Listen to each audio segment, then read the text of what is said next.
I got a sad frame here that's in desperate need of some TLC. This is by far one of the fastest and most capable bikes I have in the fleet right now. But with the upgrades I plan on doing to it today, it's gonna be unstoppable. This bike just rips. Wow! I'm adding some bling to the bike with these because everybody knows that gold is just faster.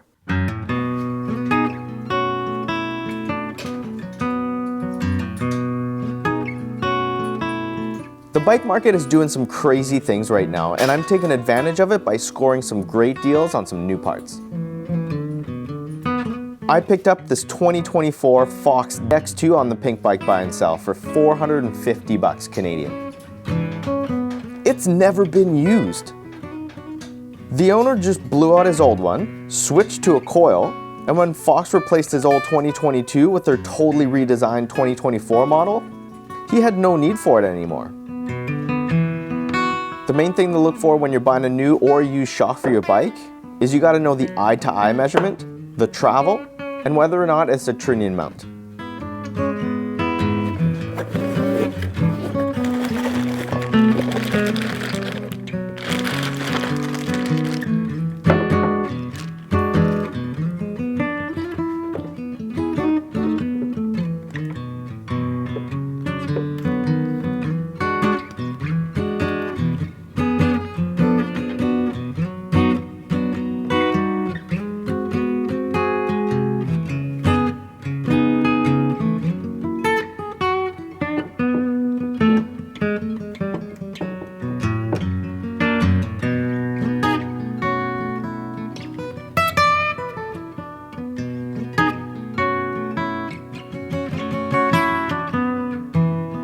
After switching over the mounting hardware, it's time to install the new shock.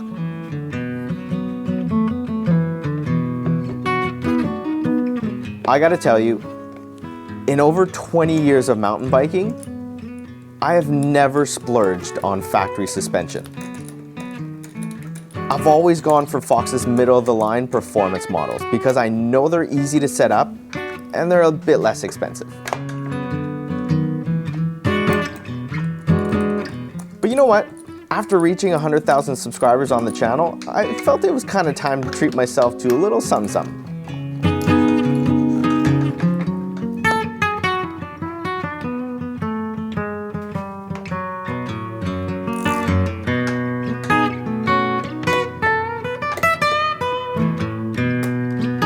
Up front, the fork I'm going with is a Fox 38 factory with grip pre-damper.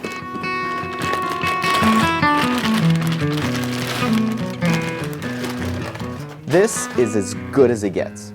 I was able to score this fork on a Black Friday sale a few months ago for $800 brand new. Also, this one's 10mm longer travel than the 160mm the Collosus comes with. This is going to help me in two different ways. It'll slacken the front end by ½ a degree and raise the bottom bracket a few millimeters. That means less pedal strikes on the roots and rocks when I'm climbing, and a bike that's way better on the steep BC trails I like to ride here.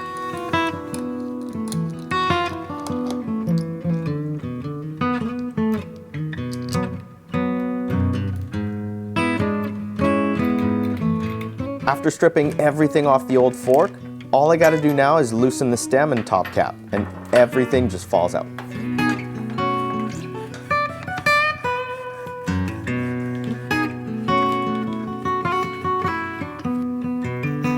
Make sure you got a nice clean surface to put all the headset parts onto as you slide the fork out.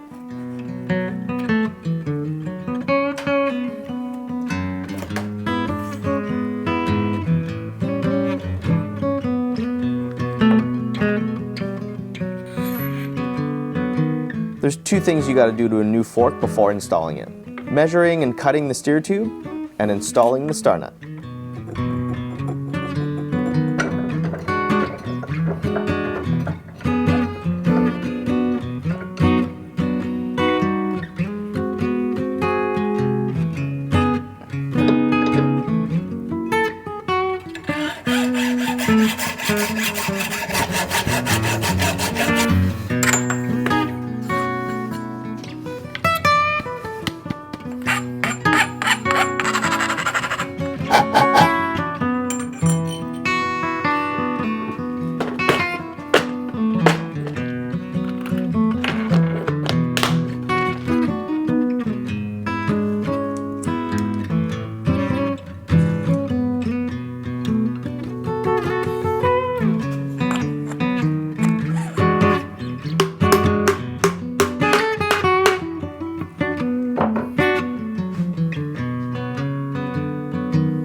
transferring the crown race and greasing everything, it's time to install the new fork on the bike. Make sure you have all the headset bearings facing the right way and in the right order. If you don't, it just won't fit.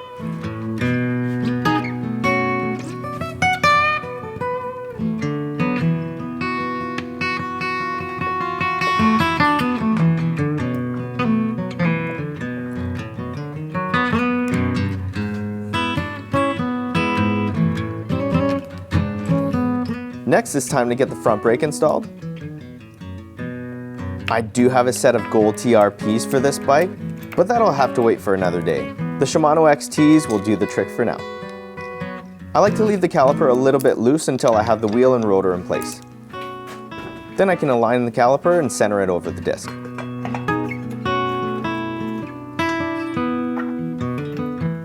The wheels I'm going with are the NOBL TR37 carbon rims. Those are laced to a set of Industry 9 Hydra hubs with 690 points of engagement. Having instant engagement really helps me put the power down on the technical climbs while staying focused and picking my lines over the roots and rocks.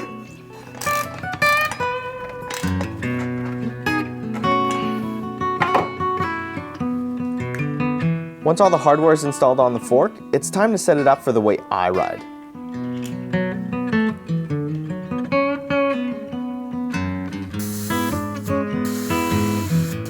First job on the list is to find out how many volume tokens this bad boy has in it already.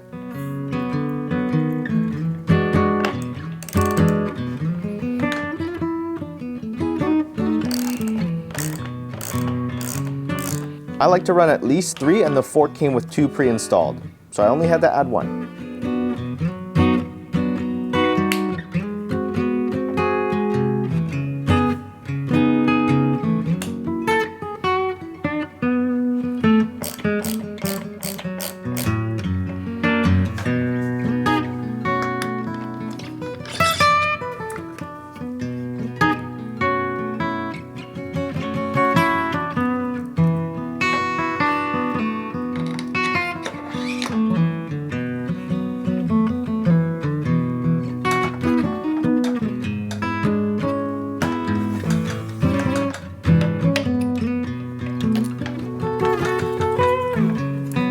After mounting and centering the front brake, I just do the same to the back.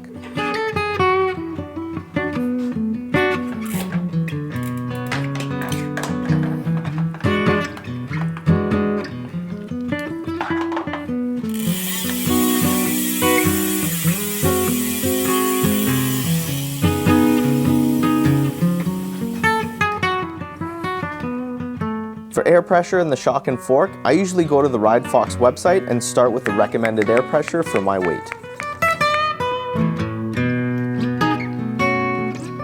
I'll put a link to the site in the description. If you guys are having any trouble tuning your suspension, then you can just start from scratch. I'm using the recommended rebound settings plus 2 clicks of low speed rebound.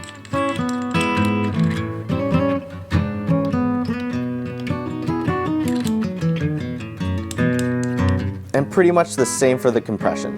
Recommended settings plus 2 clicks of high-speed compression for when I land hard off jumps and drops.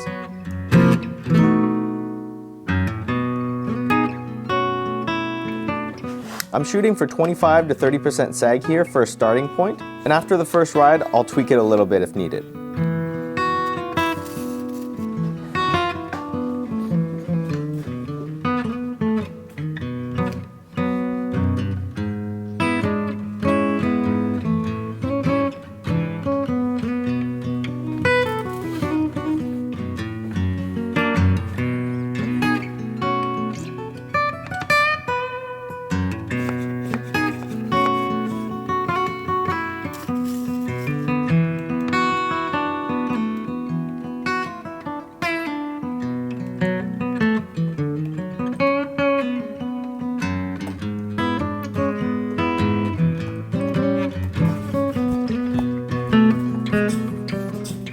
The winter trails here can get pretty mucky, so I run the Mud Hugger Evo Long on all my bikes.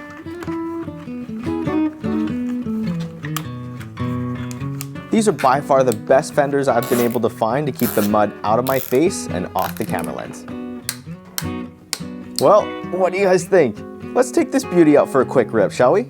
Click on the video right here to see the Collosus N80 absolutely demolish BC trails. See you there.